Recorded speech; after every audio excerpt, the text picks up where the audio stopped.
ठीक है। स्टेबिलिटी जाहिर की होती है, ठीक है। डाउन द ग्रुप उसकी स्टेबिलिटी इंक्रीज कर जाती है, ठीक है।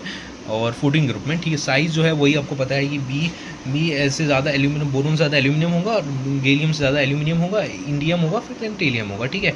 आयनाइजेशन एंथैल्पी अगेन एक्सेप्शन, ठीक है। बेलियम ज़्यादा होगा एल्यूमिनियम से, फिर उससे ज़्यादा होगा गैलियम, और देन फिर इंडियम उससे ज़्यादा होगा गैलियम, एंड फिर टेलियम ज़्यादा होगा लास्ट में, ठीक है।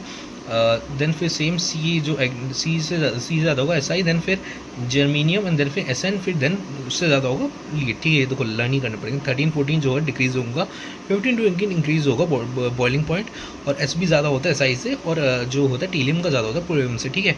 बी ए सी एल 3 गैरमियन, ठीक है। सी ए देख लो, और ये 70 इंक्रीज हो जाता है। डेंसिटी डायमंड की ज़्यादा होती है एस आई से, ठीक है। ये बॉइलिंग पॉइंट वगैरह मैंने फिगर्स बता दिया आपको, ठीक है। मेल्टिंग पॉइंट्स, ठीक है।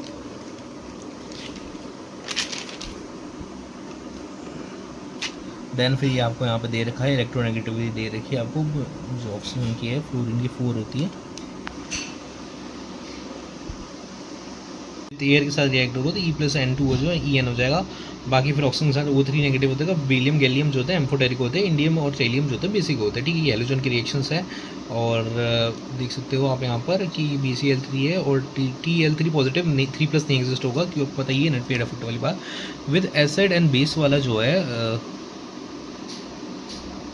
एसिड और बेस वाला जो है कि एसिड और बेस जो होता है एल्यूमिनियम अगर रिएक्ट करेगा तो सोडियम एल्यूमिनियम हाइड्रोक्साइड 4 होगा, एल्यूमिनियम HCl के साथ करेगा तो यहाँ पर आपको फिर वाटर मिल जाएगा और ACl3 मिल जाएगा, ठीक है। यहाँ पे एक्चुअली में पता है यहाँ पे जो ना H2 अलग होगा और वाटर नहीं मिलेगा, H2 अलग होगा, बाकी Cl और A3 होगा ना, यहाँ वाटर है, ठीक है। HNO3 में एक प्रोडक्टिव लेयर कंसिडर HNO3 से रिएक्ट करोगे तो भाई प्रोडक्टिव लेयर बना लेगा, ठीक है।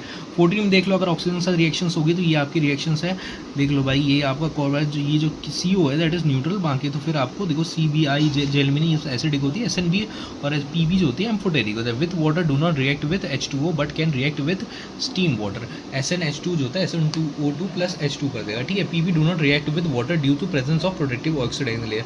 विथ हेलोजन E+X2 होगा तो फिर वो EX2 या फिर EX4 लगा देगा जो कि कोवलेंट होता है, ठीक है। PbF4 या SnF4 आयन हो जाएगा। स्टेबिलिटी ऑफ MX जो 2 होगा, MX CX2 से ज़्यादा SiX2 होगा, फिर जेलमिनियम X2 होगा, फिर SnXe होगा, एंड देन फिर PaX2 होगा, X2 होगा, यहाँ पे 2 होगा, X2 होगा वहाँ पे।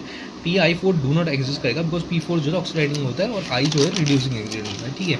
उसके बाद 15 ग्रुप का एलिमेंट देख लो कि E+H2 होगा तो EH3 हो जाएगा। ऑक्सीडाइजिंग ऑक्सीजन का रिएक्ट करोगे तो E+E2O3 EO2 होगा। यहाँ पे E2O5 की वैल्यू ज़्यादा होगा जब कंपेरेटिबल E2O3 के बाद एसिडिक नेचर में, ठीक है।